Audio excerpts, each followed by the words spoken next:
હરણીના તળાવમાં 12 બાળકો અને 2 શિક્ષકોના મૃત્યુના મામલામાં હવે પોલીસ અચાનક જાગી છે અને પોલીસે જે આરોપી પરેશ શાહ અને નિકુંજ જૈન આ બંનેની વિરુદ્ધમાં એફઆઈઆરમાં નામ રજીસ્ટર કર્યું છે. પોલીસે પરેશને સમય આપ્યો કે શું થયું? કારણ કે પરેશ વિરુદ્ધ અત્યારે લુકઆઉટ નોટિસ ઇસ્યુ કરવામાં આવી છે અને પરેશના અમુક ફોટા જે છે તે સોશિયલ મીડિયા ઉપર વાયરલ થઈ રહ્યા છે, જેની અંદર જે વખતે હરણીના તળાવમાં બોટ ડૂબી હતી, ત્યારબાદ જ્યારે લોકો રેસ્ક્યુ કામ માટે ત્યાં પહોંચ્યા હતા તે વખતે પરેશ એક જગ્યાએ હાજર હતો. એનો મતલબ એમ થયો કે પરેશને ખબર હતી કે આજે નહીં તો કાલે તેના વિરુદ્ધમાં મામલો રજીસ્ટર થવાનો છે, માટે જ જે વખતે તે ત્યાં હાજર હતો, બોટમાં બાળકો ડૂબી ગયા, બાળકોને બહાર કાઢવામાં આવતા હતા, પરેશ ત્યાંથી ભાગી ગયો, ભૂગર્ભમાં જતો રહ્યો, મોબાઈલ સ્વિચ ઓફ કરી દેવામાં આવ્યો છે અને હવે પોલીસ તેને શોધી રહી છે. એટલે શું તેને ભાગવામાં પોલીસે જ મદદ કરી હતી કે શું?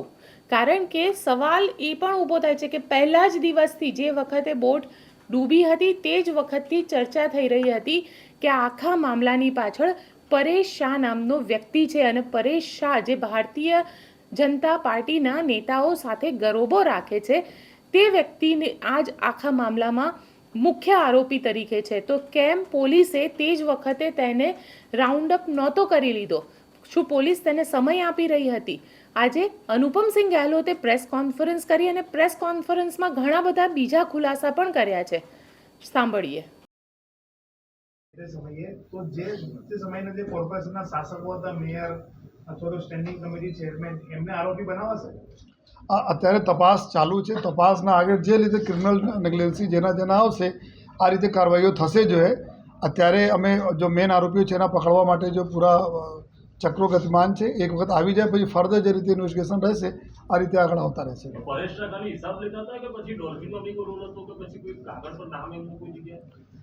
આ જો કંપની કોટિયા પ્રોજેક્ટ છે આમાં પરેશનો કોઈ જગ્યાએ નામ નહીં હતા, એના ફેમિલીના 3 મેમ્બરો હતા, પરંતુ આ ત્યાંના ઓપરેશન જો પૂરા સંભાળતા હતા, જો પૂરા હિસાબ કિતાબ લે આ પરેશ અને નિલેશ બેના રેગ્યુલર એવરીડે જો ત્યાંને જો મેનેજર હતા શાંતિલાલ આ ડેલી આપતા હતા. જો ટીમો છે આ જો 2 આરોપી એવું હતા કે જો જૂના એના ઘર હતા એડ્રેસ જો ચેન્જ કરીને જ્યાં એડ્રેસ રહેતા હતા, લેકિન બધા લોકો જ્યારે બનાવ બના અને ત્યારે અમુક જો આરોપીઓ બહાર હતા, જો 3 આપણા પકડાયા છે ત્યાં નડિયાદ અને બીજી જગ્યાએ, બાકી બધા લોકો ચૂંકી એક જ ફેમિલી જે રીતે મેં બતાવ્યા કે પરેશ શાહની એક જ ફેમિલીના 4 વ્યક્તિ છે. જો બીજા બી એક ફેમિલી છે જ્યાં 2-3 વ્યક્તિ છે. તો તુરંત તાલાબંધ કરી આ લોકો ભાગી ગયા, લેકિન સતત ટીમો છે, સતત ટીમો કામ કરી રહી છે અને જલ્દી અમે લોકો એના ધરપકડ કરી છે. કોર્પોરેશનની કઈ વસ્તુ સીઝ કરી છે? એટલે કોઈ ડોક્યુમેન્ટ્સ કે બધું આપ્યું હોય સીઝ કે ફરી લોકો ઉમેરે નહીં કશું એવું કઈ વસ્તુ? ને કોર્પોરેશન તરફથી તાત્કાલિક ત્યાં સીલ લગાવી દેવામાં આવેલા છે. એ નહીં, કોર્પોરેટ ડોક્યુમેન્ટ્સ કોર્પોરેશનના કયા આપણે રિકવર કરીને અમે જો મેન એના સાથે જો કોન્ટ્રાક્ટ હતા, જો કોન્ટ્રાક્ટના પેપરો હતા, આ પેપરો જો અમે લોકો લઈ લીધા છે એના, અને આ રીતે જો એના લઈને અને રિક્વેસ્ટ પણ કરી છે કે તમામ કાગળો સેફ કસ્ટડીમાં રાખવામાં આવે અને ત્યાંનો સિનિયર મોસ્ટ અધિકારીએ તમામ કાગળોને સેફ કસ્ટડીમાં રાખેલા છે. જ્યારે અમારા અત્યારે જો આ 2 આરોપી એવું હતા કે જો કંપનીમાં એના નામ નહીં હતા, જો એ પરેશ શાહના જો કંપની બની એના વાઈફ અને દીકરા દીકરી નામ હતા, એના નામ નહીં હતા. તો જો આપણે ફરિયાદ થઈ પછી જ્યાં ઓપરેશનલ જો લોકો કરતા હતા, જો ત્યાં એવિડન્સ આપણને મળ્યા, જો ડોક્યુમેન્ટરી એવિડન્સ મળ્યા, મોબાઈલમાં ડિટેલ આપણને મળી, એનાથી સ્પષ્ટ અને ક્લિયર થાય છે કે આ ત્યાંનો વહીવટ આ પરેશ શાહ અને નિલેશ જૈન કરતા હતા. નિલેશ જૈન ઉપર બી બધા એના પાસે એના જ માણસ એક હતા જો અત્યારે બોટ ઓપરેટર છે. આ એના જ કોઈ એના જૂના ત્યાં એક ગેમિંગ ઝોન છે ત્યાંથી માણસ આવ્યા હતા જો બોટ ઓપરેટર છે. તો એના સાથે બીજા બી ડોક્યુમેન્ટ્સ મળ્યા છે, જેના હિસાબથી આ સ્પષ્ટ થાય છે કે આ લોકો આરોપી જો જગ્યા ઉપર જો બધા ઓપરેટ કરે અને હિસાબ કિતાબ લેતા તો આ 2 આરોપી આમાં છે. અને પછી અમે ફર્ધર જો કોર્સ ઓફ ઇન્વેસ્ટિગેશન ઇન્ટ્રોગેશન પછી જો બીજી કેટલા લોકોના નિષ્કાળજીઓ છે, જો ક્રિમિનલ નેગ્લિજન્સી છે, એના ઉપર અમે હવે આવનાર સમયમાં ગઈકાલે જો 6 આરોપીઓ પકડાયા હતા. આ આરોપીઓના જેટલા એના મોબાઈલના ચકાસણી પણ કરવામાં આવી અને સાથોસાથ એના પૂછપરછ કરવામાં આવી અને પૂછપરછ દરમિયાન એવી વિગતો બહાર આવી કે જો કોટિયા પ્રોજેક્ટ નામ કે જો કંપની હતી, જો મહાનગરપાલિકા સાથે એના કરાર થયા જોઈએ મોઢનાથ મહાદેવ જો લેક છે એના ડેવલપ કરવા માટે જોઈએ અને પછી જો અલગ અલગ એક્ટિવિટીઝ કરવા માટે પછી આ કંપની સાથે જો એક ડોલ્ફિન એન્ટરટેનમેન્ટ કંપની આવે છે જેના માલિક નિલેશ જૈન કરીને છે જોઈએ તો એના સાથે કરીને જો એના મતલબ પેટા કોન્ટ્રાક્ટ તરીકે જો એના ઉપયોગ કરીને જોઈએ આ બોટિંગના જો પ્રવૃત્તિ ત્યાં ચાલતી હતી એના આ બી ડોલ્ફિન કંપની બી સામેલ હતી અને જેટલા બી આરોપીઓ પકડાયા આ જો પહેલે 3 જો ત્યાંના મેનેજર અને બોટ ચલાવનાર અને એના સાથે જો હેલ્પર તરીકે જો હતા આ બધાને પૂછપરછમાં એવી વિગતો આવી છે બહાર કે ડેલીના જો હિસાબ કિતાબ થતા હતા જો જેટલા બી પૈસાના ટિકટ સેલિંગ થાય યા આવક થાય યા જો ખર્ચ થાય તમામના રિપોર્ટિંગ જો પરેશ શાહ અને નિલેશ જૈન આ બંનેને આપવામાં આવતા હતા જો અને આ જ 2 લોકો હતા જો કે ત્યાં દેખરેખ અને જો દેખરેખ રાખતા હતા ને ત્યાંની સ્ટાફ સાથે સતત કોન્ટેક્ટમાં રહે અને ડેલી બ્રીફિંગ લેતા હતા તો એના પછી એના મોબાઈલમાં બી ઘણા બધા પુરાવા આ બાબતમાં મળેલા છે જો કે જેમાં આ ડેલી જો પૂરા હિસાબ કિતાબના આપસમાં આપણે થઈ રહ્યા છે આ બંને આરોપીઓ સાથે તો આ બંને આપણા જો 18 જેટલા આરોપી પહેલાં હતા જેમાં એકના જો મૃત્યુ થયા છે એને કરીને હટાવીને 17 થયા અને 17ના 2 19 આરોપી થયા જેમાં પરેશ શાહ અને નિલેશ શાહના આપણા આરોપી તરીકે જો લેવામાં આવેલા છે જો અને એના પૂરતા પુરાવા આપણે એના अच्छे જો અમારા આરોપીઓ મળ્યા છે એના અલગ અલગ વિગતોના જવાબોમાં અને ખાસ કરીને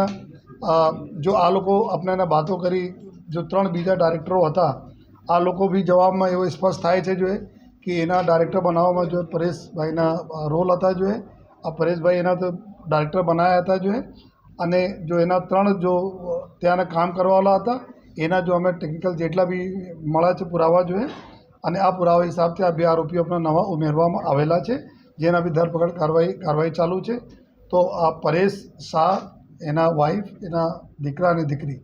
આ તરફ 4 આરોપી આ થાય છે બીજા અલગ અલગ જો આરોપીઓ છે નિલેશ જૈન છે અને બાકી આરોપીઓની લિસ્ટ આપ સાથે શેર કરવામાં આવેલા છે તપાસમાં ફર્ધર એવું જોવામાં આવેલા છે કે જો બોટના ઓપરેટર નયન જો કરીને બોટના ઓપરેટર હતા જો ચલાવતા હતા એના પોતે સ્વિમિંગ જાણે છે પરંતુ એના કોઈ પણ પ્રકારના બોટ ચલાવવાની કોઈ ટ્રેનિંગ કોઈ તાલીમ એના પાસે નથી અને જો હેલ્પર હતા જો બોટમાં હતા સાથે એના તો સ્વિમિંગ પણ નથી આવડતા જોઈએ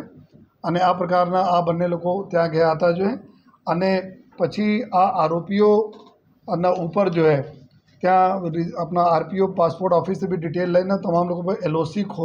અમુક લોકોના ઉપર જો લુકઆઉટ સર્ક્યુલર જોઈએ જેથી એરપોર્ટથી કંઈ બહાર નીકળી નહીં શકે જોઈએ